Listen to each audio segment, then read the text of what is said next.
এই পটলের মালিক। Luka Luka Luka Luka, মা ধরা না খেয়ে যায়।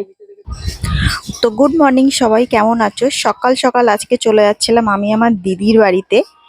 আর এখানে হচ্ছে আমার মেয়েও রেডি হয়ে গেছে। অনেকদিন যাওয়া হয়নি, দিদি প্রচন্ড রাগ করে। তো আজকে রবিবার ছিল, আমি আমার হাজবেন্ডকে বললাম চলো যাব। আর হচ্ছে বিকালবেলার দিকে যদি সময় পাই চলে আসবো, নয়তো কাল সকালেই আসবো। আর গ্রামের দিকে যে এত সুন্দর রাস্তা কি বলবো, দেখো আমি যখনই যাই যেন মানে মুগ্ধ হয়ে যাই এই জায়গাটা দেখে, এত সুন্দর লাগে। আর যেহেতু আমার মেয়ে গাড়িতে ছিল, আমি একদমই ভিডিও করতে পারছিলাম না যেন। তো যাই হোক, এখান থেকে একটুখানি আমার দিদির বাড়ি, আর চলেও এসছি আমি আমার দিদির বাড়িতে। ছাগলগুলো পুরো বাঘের বাচ্চার মতো হয়েছে, কালো। আর এদের বেশিরভাগ ছাগলই লাল, বলো মা? সব লাল। এই জন্য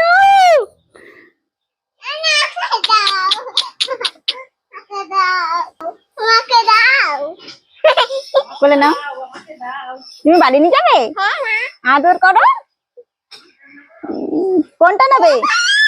মাসিকে বলো, বলো মাসি আমাকে একটা গোট দেবে। তুমি ধরতে পারছ? এই যে বলছে ঝড়ে একটাও নেই। গাছে বেগুন হয়েছিল, বেগুন হয়ে রয়েছে তো। কে নেবা কে নেবা কে নেবা? আরে কোলেও ধরতে পারছে না, গিয়ে নাও। টেন্ডে টেন্ডে টেন্ডে টেন্ডে টেন্ডে, এটা নিয়ে যাবে না? তাহলে বলো খেয়ে নে, পেট ভরে বাড়ি নিয়ে যাবো তোকে। বল ভাব। গাছে খুব সুন্দর পেকে গেছে। এই গাছ থেকে একটা পেরেছি আমি, আর এই গাছে একটা পারবো। এটা পারবো।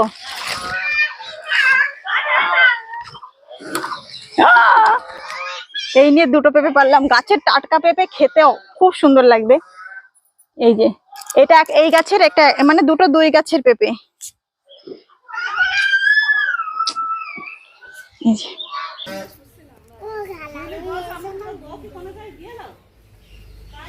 আর জানো তো, আমার দিদির বাড়ি এমন জায়গায় যে ভাইরাল তালতলা, তার পাশেই আমার দিদির বাড়ি। যেহেতু আমার ভিড়ভাড়টা ভালো লাগে না, তাই ওখানে আমি আর যাইনি। আমি কিন্তু কোনো দিনও যাইনি, কিন্তু আমার যেতেও ইচ্ছা করে না, যেহেতু ওখানে ভিড়ভাড়টা। আমার দিদির বাড়িতেই অনেক কিছু আছে যেগুলো দেখাবো তোমাদের। আমরা না দুপুরবেলা খাওয়া দাওয়া করার পর আমার দিদির বাড়িতে মাঠে ঘুরতে যাচ্ছিলাম। আর মাঠ ঘাট এত সুন্দর লাগছিল, তোমাদেরকে কি বলবো, চলো দেখবে তোমরা, মনে মুগ্ধ হয়ে যাবে। তো আমার দিদিরাও যাচ্ছিল আর আমরাও যাচ্ছিলাম মাঠে। প্রত্যেকবার এলে আমি আমার দিদিদের ওখানে মাঠে যাই। আর গ্রামের রাস্তাগুলো দেখো। তো হচ্ছে আমার দিদির বাড়ি এসে মাঠে এসছিলাম, সবজি নিয়ে যাবো বলে সবজি তুলতে এসছি। আর মাঠ ঘাটগুলো দেখো, এই যে ওই যে সবাই চলে যাচ্ছে, ওই যে। আর আমি এদিকে যাচ্ছি। তো আমার দিদির বাড়িতে যখনই আসি তখনই পটল, তারপরে হচ্ছে কাঁকরুল, এসব সবজি টবজি নিয়ে যাই। তো মাঠে হচ্ছে সবজি আমি তুলতে এসছি। আর মাঠটা দেখো, গাঁদা ফুল আছে সামনে, ওই যে যাচ্ছে সব। আমি একটু জুম করে দেখাচ্ছি, দেখো ওই যে সব যাচ্ছে। কি সুন্দর দেখেছো, গাঁদা ফুল হয়েছে। আর ওই যে পটলের জমি। ও আমার তো মাঠের পরিবেশ সেই লাগে, সেই।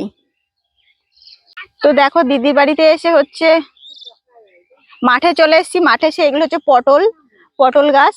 একটুখানি কাছ থেকে দেখিয়ে দে। এই হচ্ছে পটল। আর এই দেখো ভেন্ডি হয়েছে, ভেন্ডি অনেকে ঢেঁড়স বলে যেটাকে। আর এখানে হচ্ছে বেগুন গাছ, এর মধ্যে সাপ টাপ নেই তো। এই হচ্ছে বেগুন গাছ। আর এইদিকে দেখো একটা সব থেকে জিনিস, সেটা আমি এখন তুলে নিয়ে যাবো। হচ্ছে গাঁদা ফুলের জমিতে মানে আতারে পাতারে শাক ভরে গেছে। আমি তখন তুলে নিয়ে যাবো। সে জমির মালিক বকলো বকলো, না বকলো না বকলো, আমি তুলে নিয়ে যাবো বাড়িতে। এই তোমাদের ওখানে জানো তো এই শাকগুলোও খাই। জিনিস দেখাবো চলো। রজনীগন্ধা ফুলের, ওই যে দূরে দেখতে পাচ্ছ, একটু জুম করে দেখিয়ে দাও। ওটা হচ্ছে রজনীগন্ধা ফুলের বাগান। আসো আসো। এটা হচ্ছে কাকরুলের জমি, নতুন করেছে, এখনো কাকরুল ধরিনি। আর এই হচ্ছে ফুল হয়েছে দেখো। কাকরুলের একটা ফল থাকলে দেখাতাম, ফল এখনো আসেনি, সবে ফুল এসছে। ওই দেখো, ওই যে হচ্ছে মেয়ে রজনীগন্ধা ফুলের স্টিক নিয়ে হাতে নিয়ে দাঁড়িয়ে রয়েছে, আমাকে ডাকছে মামা করে। তো দেখো এটা হচ্ছে রজনীগন্ধা ফুলের বাগান। এটার এখন দাম নেই, মানে একদমই দাম নেই, এই জন্য ফুলগুলো তুলছে না। এই ফুলগুলো যদি এখন জন দিয়ে তুলে বিক্রি করা হয়, এদের যে মানে উল্টে আরো লস, লাভ তো নাই, উল্টে আরো লস।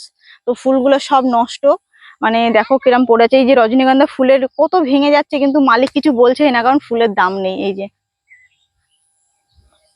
চাষিদের ব্যাপারটা বোঝা ভীষণ কষ্ট, মানে কখন দাম পায় কখন পায় না। তো গাইস মাঠে এসছি, পটল চুরি করছি, মানে পটল দেখে লোভ সামলাতে পারছি না, তাই পটল চুরি করতে এসছি। এই পটলের মালিক, লুকা লুকা লুকা লুকা। মা ধরা না খেয়ে যায়। নিচু হ, মাথা নিচু কর, মাথা নিচু কর। চল চল চল, পালা পালা পালা পালা পালা। হচ্ছে আমরা মাঠের থেকে আসার সময় আর কোনো ভিডিও নিতে পারিনি, আর জিগের ফোনে চার্জ অফ হয়ে গেছিল। আর এই দেখো কত শাক তুলে নিয়ে এসেছি, হাতারে পাতারে সব সব মানে 5 কাঠা জমি শাক, আরো প্রচুর আছে যেগুলো তোলা হয়নি, আর যত পেরেছি তুলে নিয়ে চলে এসেছি। হ্যাঁ ওইদিকে গরম ব্যবস্থা দিয়েছি, দেখ হেভি সুন্দর সুন্দর নরম নরম শাক।